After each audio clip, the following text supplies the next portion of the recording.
છોટાઉદેપુર જિલ્લામાં ગ્રામ્ય વિસ્તારના લોકોને પોતાના જ વિસ્તારમાં આરોગ્ય સેવા મળી રહે તે માટે આયુષ્ય આરોગ્ય મંદિર બનાવવામાં આવ્યા છે।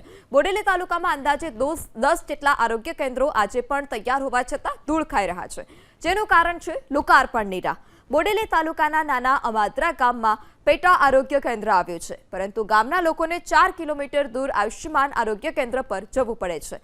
ગામના લોકો અને સરપંચ લોકાર્પણ થાય તેની રાહ જોઈ રહ્યા છે, તો કાશીપુરા ગામમાં આવેલ આરોગ્ય કેન્દ્ર પર પણ તાળા લટકેલા જોવા મળ્યા। તાળા પણ કટાઈ ગયા છે અને તેનું હજી તો લોકાર્પણ કરવાનું બાકી છે। ગામના સરપંચ સેવાનો લાભ મળે તે માટે જલ્દીથી લોકાર્પણ થાય તેવી માંગ કરી રહ્યા છે। સરકાર લાખો કરોડોનો ખર્ચ કરે છે, તેમ છતાં લોકો સુવિધાથી વંચિત છે।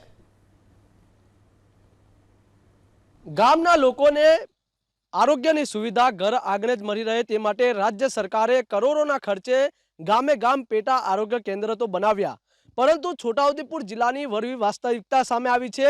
છોટાઉદેપુર જિલ્લાના બોડેલી તાલુકાના નાના અમાદરા અને કાશીપુરા ગામે પેટા આરોગ્ય કેન્દ્ર છેલ્લા કેટલાક સમયથી બનીને તૈયાર છે, પરંતુ લોકાર્પણ વિના આ જે આરોગ્ય કેન્દ્ર હાલ જોવા મળી રહ્યા છે।